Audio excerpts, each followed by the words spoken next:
ফুটন্ত গরম পানিতে ফ্রিজে পেকে যাওয়া পটল দিয়ে তৈরি করব অসাধারণ একটা রেসিপি। হ্যালো ফ্রেন্ডস, আসসালামু আলাইকুম, welcome back to Molly's creation. কেমন আছো তোমরা?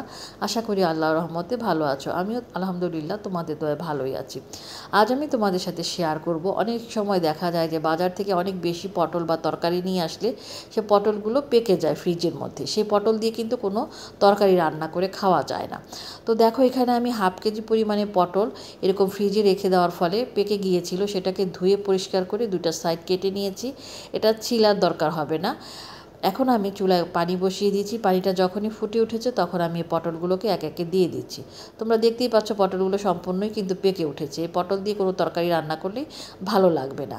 আজকের রেসিপিটা আশা করি তোমাদের ভালো লাগবে, আর ভালো লাগলে অবশ্যই লাইক, কমেন্ট এন্ড শেয়ার করে দিবে। দেখো, এখন আমি এর মধ্যে হাফ চামচ লবণ দিয়েছি 6-7টা কাঁচামরিচ আর একটা বড় আস্ত রসুন, যেটা ইন্ডিয়ান রসুন, সেটা ছিলে এর মধ্যে দিয়েছি হাফ চামচ হলুদের গুঁড়া দিয়ে আমি এটাকে পটলগুলোকে নেড়ে দিচ্ছি। পটলগুলো কিন্তু এখানে ঢেকে দেওয়ার কোনো দরকার নেই। হাই হিটে এগুলোকে আমি সেদ্ধ করে নিয়েছি।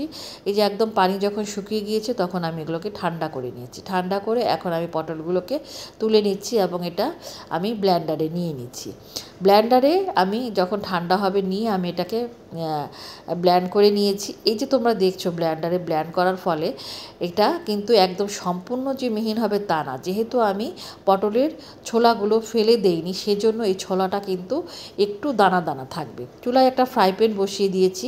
এর মধ্যে 1 টেবিল চামচ পরিমাণ সয়াবিন তেল দিয়েছি আর দিয়েছি চিকন করে কুচি করে নেওয়া রসুনটা আমি এখানে 2-3 কোষ রসুনকে একদম চিকন কুচি করে নিয়েছি। যেহেতু আমি পটলের মধ্যে রসুন অলরেডি দিয়ে দিয়েছি, সেজন্য আমি এখানে অল্প রসুন নিয়েছি আর একটা পেঁয়াজ কুচি করে নিয়েছি। নিয়ে আমি রসুন আর পেঁয়াজটাকে খুব সুন্দর করে ভেজে নিচ্ছি, একদম ব্রাউন কালার করে। অর্থাৎ বাগার দেওয়ার সময় বা ফোড়ন দেওয়ার সময় যেভাবে পেঁয়াজ রসুনটাকে ভেজে নেওয়া হয় সেভাবেই কিন্তু আমি এটাকে ভেজে নিচ্ছি। আর এটা পেঁয়াজ আর রসুনটা যেন তাড়াতাড়ি একটু নরম হয়ে যায়, সেজন্য সামান্য পরিমাণে লবণ দিয়েছি। লবণের পরিমাণটা তোমরা বুঝে দিবে, কারণ পটলের মধ্যে কিন্তু লবণ দেওয়া আছে। দেখো, একদম ব্রাউন কালার করে যখন ভাজা হয়ে গিয়েছে তখন এর মধ্যে আমি পেস্ট করে রাখা পটলগুলো ঢেলে দিয়েছি।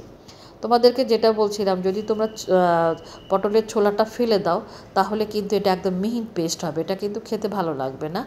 আর এটা হবে কি, দানাদার, সামান্য মুখে দানার মতন মনে হবে, কারণ ছোলাটা যেহেতু আছে সেজন্য একদম পুরো পেস্ট হবে না, একটু দানা দানা থাকবে। আমি কিন্তু দেখো পটলের পেস্টটাকে পেঁয়াজ রসুনের সাথে খুব ভালো করে ভেজে নিচ্ছি। এভাবে ভেজে কিন্তু এটাকে একদম শুকিয়ে ফেলতে হবে। দেখো, অনেকটা পরিমাণেই কিন্তু পানি শুকিয়ে গিয়েছে। এই পর্যায়ে আমি 1 টেবিল চামচ পরিমাণ সরিষার তেলের মধ্যে অ্যাড করে দিয়েছি। সরিষার তেলটা দিলে খুব সুন্দর একটা ফ্লেভার এর সাথে অ্যাড হয়ে যাবে। বন্ধুরা, আমার চ্যানেলে এরকম অনেক রেসিপি আছে, তোমরা চাইলে পরে সেই রেসিপিগুলোও দেখে নিতে পারো। আর আমার পুরনো বন্ধুরা অনেক সুন্দর সুন্দর কমেন্টস করে উৎসাহ দিয়ে যাচ্ছ। তোমরা আজকের রেসিপি তোমাদের কাছে কেমন লাগলো পুরো ভিডিও দেখে আমাকে কমেন্টস করে জানাবে। এখানে আমি 1 চামচ পরিমাণ চিলি ফ্লেক্স দিয়ে দিয়েছি। তবে তোমরা যারা ঝাল কম খাও ঝালটা কমিয়ে দিতে পারো, আর বেশি খেলে বেশি তোমরা বাড়িয়ে দিতে পারো, সেটা তোমাদের পছন্দের উপর নির্ভর করবে।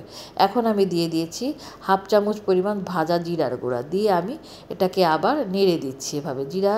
এখন আমি একটা কাঁচামরিচকে মাঝখান থেকে চিড়ে তারপর ছোট ছোট টুকরো করে দিচ্ছি। যেহেতু কাঁচামরিচ আমার আগেই দেওয়া আছে, কিন্তু কাঁচামরিচের যে একটা সুন্দর ফ্লেভার সেটা যেন মানে পাওয়া যায়, সেজন্য আমি শেষের দিকে আবার একটা কাঁচামরিচ এভাবে কেটে ছোট টুকরো করে দিয়েছি।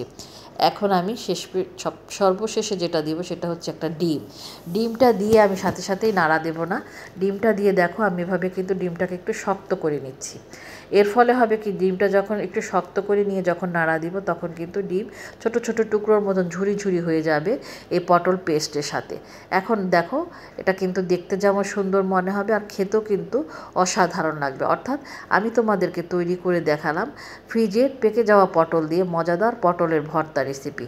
গরম ভাতে অসাধারণ লাগে এই রেসিপিটা। আশা করি তোমাদেরও ভালো লেগেছে। তোমরা তৈরি করে খেয়ে আমাকে জানাবে আজকের রেসিপি তোমাদের কাছে কেমন লাগলো। আমি ডেসক্রিপশন বক্সে প্রত্যেকটা উপকরণ দিয়ে দিই আমার নতুন বন্ধুদের জন্য।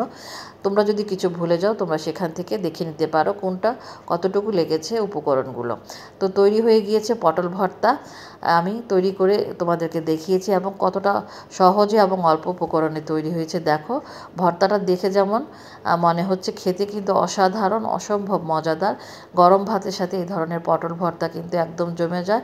বন্ধুরা, আমার চ্যানেলে কিন্তু অনেক ভর্তা রেসিপি আছে, তোমরা চাইলে পরে সেই রেসিপিগুলো কিন্তু দেখে নিতে পারো।